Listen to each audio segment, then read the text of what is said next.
காவேரி வந்து சாவிய குடுக்க வந்தேன் அப்படின்னு சொன்னோனே, எல்லாராலயும் தாங்கிக்கவே முடியல. விஜய் வந்து "ஏன் காவேரி இப்படிலாம் பண்ற?" அப்படின்னு சொல்லிட்டு கேட்குறாரு. "இங்க பாருங்க தாத்தா, நான் சாவி குடுக்க மட்டும் தான் வந்தேன். வேற எதுக்காகவும் வரல. அதனால எத பத்தியும் பேசாம இருக்கிறது தான் எல்லாருக்கும் நல்லது." அப்படின்றாங்க.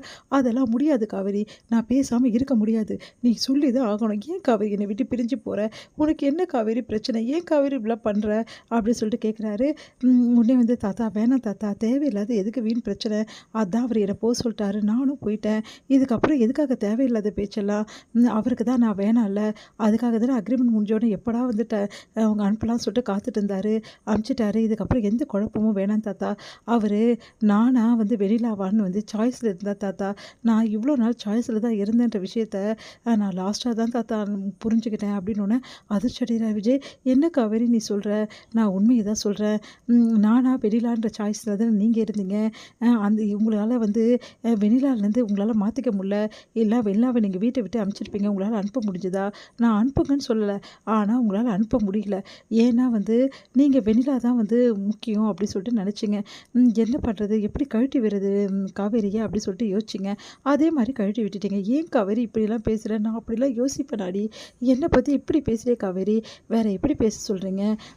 நீங்க வெண்ணிலா வர்றதுக்கு முன்னாடி என்ன சொன்னீங்க? எப்படிலாம் என் கூட இருந்தீங்க? அதெல்லாம் உங்களுக்கே தெரியும்ல. அப்படிலாம் நம்ம 2 பேரும் வாழ்ந்தோம்ல. ஆமாடி நம்ம எப்படிலாம் வாழ்ந்தோம். உனக்கே தெரியும்ல அப்படின்றாரு. ஆமாங்க. அதுதான் சொல்றேன். அது வெண்ணிலா வர்றதுக்கு முன்னாடி. வெண்ணிலா வந்தோனே நீங்க என்ன பண்ணீங்க? என்கிட்ட பேசுனீங்களா? பழகுனீங்களா? ஏதாவது என்கிட்ட பேசியிருப்பீங்களா? டைம் ஒதுக்கியிருப்பீங்களா? நான் எது கேட்டாலும் ஏதாவது பதில் சொல்லியிருப்பீங்களா?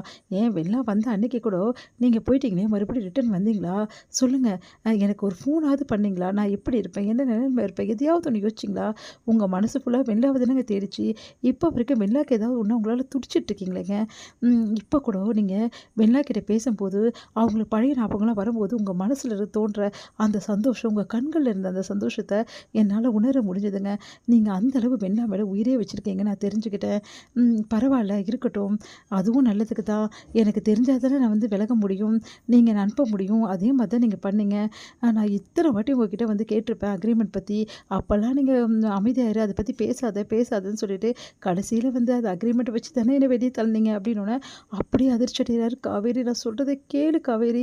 ப்ளீஸ் காவேரி நான் அப்படிலாம் யோசிக்கலடி. இங்க பாருங்க, நான் எதையும் உங்ககிட்ட கேட்கறதுக்கோ, பேசுறதுக்கோ, உங்ககிட்ட சண்ட போடுறதுக்கோ நான் வரல. நான் தாத்தா, பாட்டி கிட்ட சொல்றதுக்கு மட்டும் தான் நான் வந்தேன். நான் சொல்லிட்டேன். நான் கிளம்புறேன். ஏன்னா, அவங்க கிட்ட சொல்லாம என்னால கிளம்ப முடியாது. ஏன்னா, என் தாத்தா எனக்கு எல்லாமுமா இருந்தாரு. எனக்கு என் அப்பா இல்லாத குறைய தாத்தா தான் எனக்கு தீர்த்தாரு. எனக்கு அது போதும். தாத்தாவோட அன்பு எனக்கு எப்படி இருக்குன்னு சொல்லிட்டு, இப்போ இவர்கிட்ட மட்டும் தான் நான் பார்த்தேன்.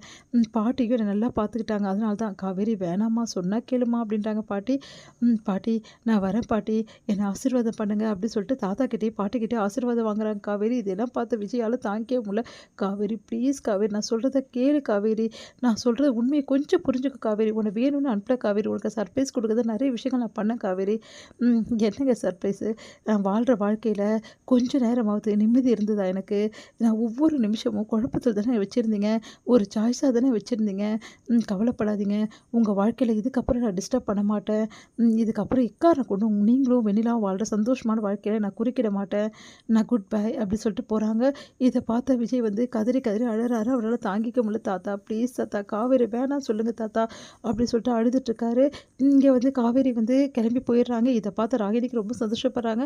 "தாத்தா காவேரி என்ன விட்டு போயிட்டார் தாத்தா" அப்படி சொல்லிட்டு விஜய் அழறாரு. தாத்தா அவருக்கு ஆறுதல் சொல்லிட்டு இருக்காரு. பாட்டி கேட்குறாங்க, "ஏங்க நீங்க காவேரி தடுக்கல? நீங்க சொல்லியிருந்தா அவ கண்டிப்பா கேட்டுருப்பா. நீங்க ஏன் சொல்லல?" அப்படின்னோனே, "நான் வேணும் தாம்மா சொல்லல." "என்னங்க சொல்றீங்க?" அப்படின்னு அதிர்ச்சி அடைகிறாங்க பாட்டி. "ஆமாம், 2 பேரோட காதல் மனசுலேருந்து வெளிய வரணும் இல்லையா? அந்த காதல் வெளிய சேர்ந்தா தான் காலம் ஃபுல்லா சேர்ந்து வாழ்வாங்க.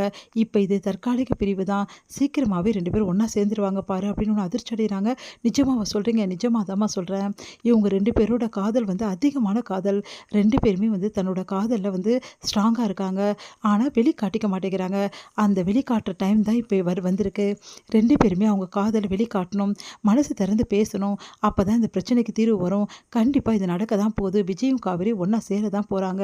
இப்ப என்னம்மா காதல் பண்றாங்க 2 பேரும். இதுக்கப்புறம் பாரு 2 பேரும் பிரியாத அளவுக்கு காதல்ல இருப்பாங்க. 2 பேரும் எவ்ளோ அளவு விரும்புறாங்கன்னு நீயே தெரிஞ்சுப்ப. இதுக்கப்புறம் இவங்க 2 பேரையும் சேர்ந்தோனே யாரும் பிரிக்க முடியாது. இந்த இடைவெளி தான் அவங்கக்குள்ள நெருக்கத்த அதிகப்படுத்துமா அப்படின்னு சொன்னோனே, பாட்டி யோசிக்கிறாங்க. கேட்குறாங்க. இவ சொல்கிறதெல்லாம் கரெக்டு தானோ அப்படின்னு சொல்லிட்டு.